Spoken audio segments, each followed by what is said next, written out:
차별금지법은 사기꾼법이다. 왜 사기꾼이냐면은 모르면 찬성하고 알면 반대하기 때문에 그렇습니다. 제가 얼마 전에 여론조사를 했는데 보면은 차별금지법을 아느냐 모르느냐를 물어보고 차별금지법을 찬성하느냐 반대하는 걸 물어보니까 차별금지법을 잘 안다는 사람은 70%가 반대예요.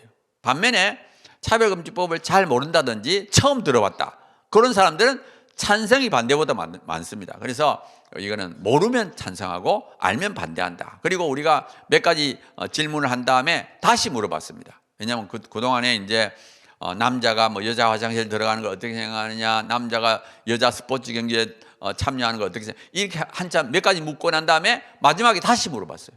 그러니까 그 몇 가지 질문하는 사이에 남자가 여자 화장실 들어가는 거 이건 아니지, 남자가 여자 스포츠 경기에 참여하는 건 아니지, 이렇게 차별금지법 실태를 딱 알고 난 다음에 어떻게 되느냐, 잘 모른다는 사람이나 처음 들어봤다는 사람들도 다 60% 70%가 반대하는 거예요. 그러니까 요거는 차별금지법을 알기만 하면 반대한다는 거예요.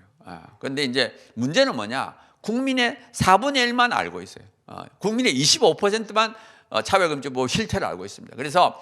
그런데 문제는 또 언론이 우리 편이 아니에요. 그러니까 우리가 어차피 이걸 알려야 되는 거예요. 일반인들한테 막 거리에서 전단지를 배부하면 배부하면서 우리 알려야 됩니다. 그래서 우리가 전단지를 거리에서 배부할 때는 우리가 무료로 공급합니다. 그래서 이 방송을 듣는 많은 분들께서 정말 전단지를 좀 무료로 받아가지고 번화가에서 출퇴근 시간에 하여튼 뭐 역이나 이런 데서 막 알려가지고 일반인들 절반 이상만 알면 이건 틀림없이 막을 수 있습니다. 이건 알기만 하면 반대하기 때문에. 그 다음에 국회의원도 열심히 면담해가지고 저희들이 정말 전국이 하나가 되어서 혼신의 힘을 다해서 막아야 된다. 적어도 저는 동성애자들보다는 더 헌신해야 된다 생각합니다. 정말 제가 이 일을 하다 보면 정말 동성애자들이 정말 열심히 해요. 그래서 우리가 이 동성애자들보다는 더 열심히 해야 되겠다 생각했고요. 사실은 서구에서 무너진 이유가 있습니다.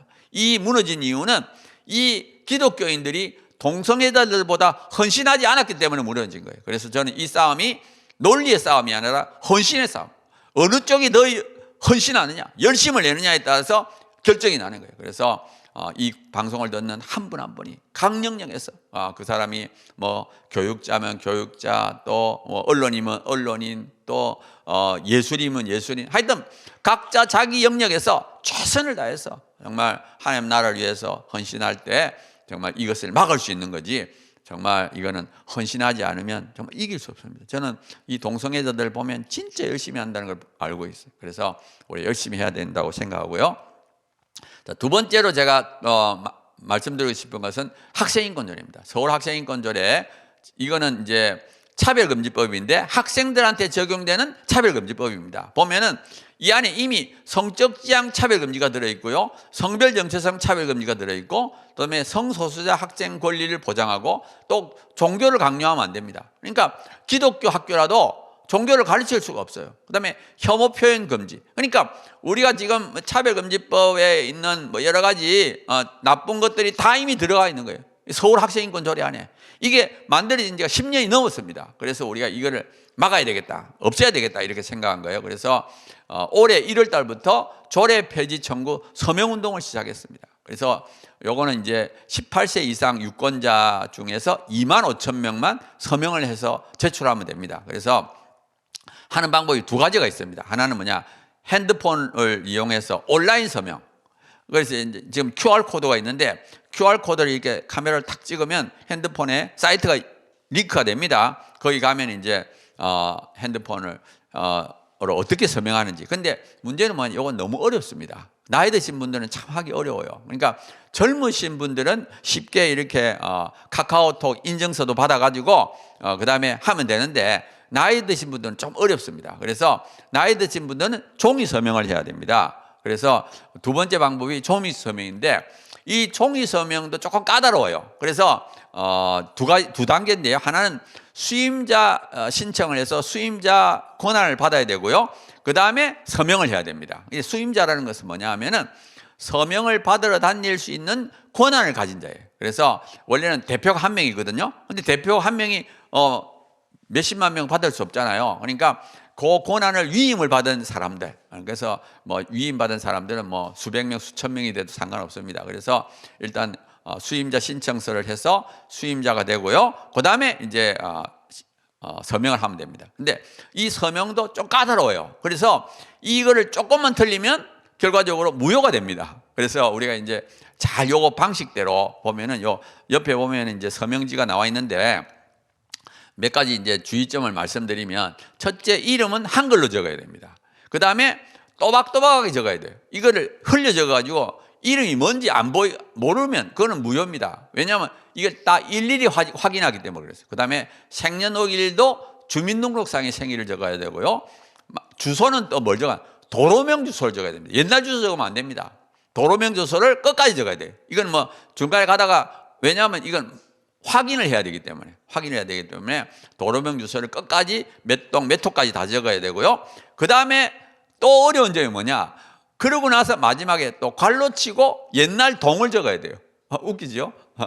도로명 주소를 적고 마지막에 또 괄로 치고는 옛날 동을 적어야 돼요. 왜냐하면은 이 서류가 전부 다 동으로 가기 때문에, 동별로 가서 확인을 하기 때문에 괄로 치고 동을 적어야 됩니다. 그 다음에 서명하고 날이 난 다음에 날짜를 적고요. 그 다음에 번호하고 비번은 적지 않습니다. 자, 그리고 또 한 가지 중요한 점은 뭐냐 하면은 서명용지 한 장에 한 명만 서명해야 돼요. 지금 보면은 이 종이를 보면 한 10명이 적을 수 있게 돼 있어요. 근데 10명 적으면 안 됩니다. 딱 한 장에 한 명씩. 왜냐하면은 이거를 동으로 나눠야 되니까 이 적은 사람 두 사람이 다른 동에 있다. 그러면 이건 안 돼요. 복사도 하면 안 됩니다. 그러니까 꼭 한 장에 한 명씩만 적어야 되고, 그리고 만약에 같은 동에 살고 있다, 같은 가족이다, 그럴 때는 괜찮아요. 그런데 그렇지 않은 경우에는 한 장에 한 명씩만 적어서 제출해야 됩니다. 그러니까 굉장히 좀 까다롭지요.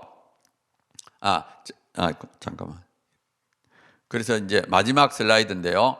자, 그래서 혹시 이 방법이 너무 어려우면 제일 좋은 방법은 뭐냐, 책임자를 한 명 선정해 가지고 우리한테 알려주면 됩니다. 여기에 이제 나오는 번호에다가 알려주기만 하면 저희들이 실제적인 그 서명을 어떻게 하는지를 도와드리고요. 또 요거를 우리가 7월 중순에 마감합니다. 그때까지 우리가 해야 되기 때문에 적극적인 동참을 바라고요.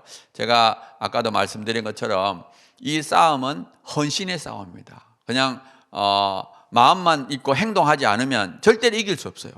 정말 우리가 각자 최선을 다하고, 또 이 학생인권조례는 차별금지법의 일종입니다. 우리가 지금 열심히 차별금지법을 막고 있는데, 이거는 이미 10년 전에 우리 아이들한테 이미 적용이 돼가지고 10년 전부터 적용이 되고 있는 거예요. 그래서 우리 학생인권조례를 이번에 좀 강력하게 막아야 되고요.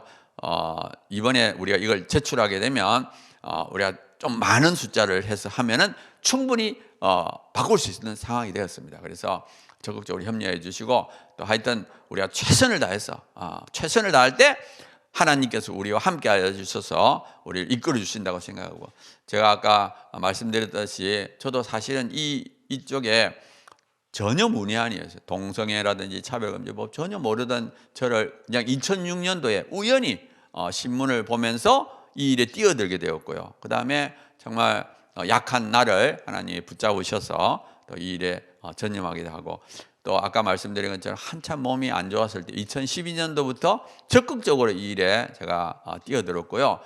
그러다 보니까 오히려 몸이 좋아지는 그 참 기적을, 은혜를 베풀어 줬어요. 그래서 지금은 제가 오히려 30대 40대 훨씬 건강합니다. 옛날에는 정말 조금만 움직이면 막 피곤해가지고 막 이랬는데 요즘은 몸이 가뿐해요. 왜냐하면 한 6, 7년 전부터 바이러스가 없어요. 원래 제가 그 몸이 이제 간염 바이러스, B형 간염 바이러스가 이제 간경화, 간암 이렇게 발달했는데, 하여튼 이 활동을 열심히 하고 나서 제 간염 바이러스가 없어져 가지고 지금은 아무리 활동해도 그 다음 날 되면 또 가뿐합니다. 얼마나 하나님 감사한지. 그래서 참 하나님께서 우리를 인도하시고 참 때가 되면 저를 또 이렇게 세워서 사용하신다 이렇게 생각하고요. 또 우리 대한민국만큼은 정말 하나님이 우리나라를 지켜주실 거다 생각하고, 사실은 2006년도에 제가 그거를 신문을 보지 않았더라면 그때 통과될 뻔했습니다. 사실은 그때 그 차별금지법을 만들기 위해서 이 법무부에서 이 국가인권에서 3년을 준비했다. 3년 동안 준비해가지고 노무현 말기 때 이렇게 딱 내는 거예요. 근데 그거를 정말 하나님이 그냥 제가 그걸 보게 하심으로써 그걸 막아버린 거예요. 그러니까 그러면서 15년을 막은 거예요. 만약에 그때 통과됐다 그러면 지금은 우리나라는 서구하고 똑같은 나라가 됐어요. 차별금지법이 통과돼가지고 정말 어려움을 겪는 그런 서구와 똑같은 나라가 되었을 텐데 하나님이 간섭하셔서 우리를 이제 이 한국을 붙잡으신 거예요. 복으로. 그리고 또 감사하게도 우리가 그 도구가 된 겁니다. 그래서 우리 대한민국이 계속 이거를 막아가면서 정말 오히려 전 세계를 하나님의 품으로 이끌어오는 그런 대한민국이 되기를 간절히 바랍니다.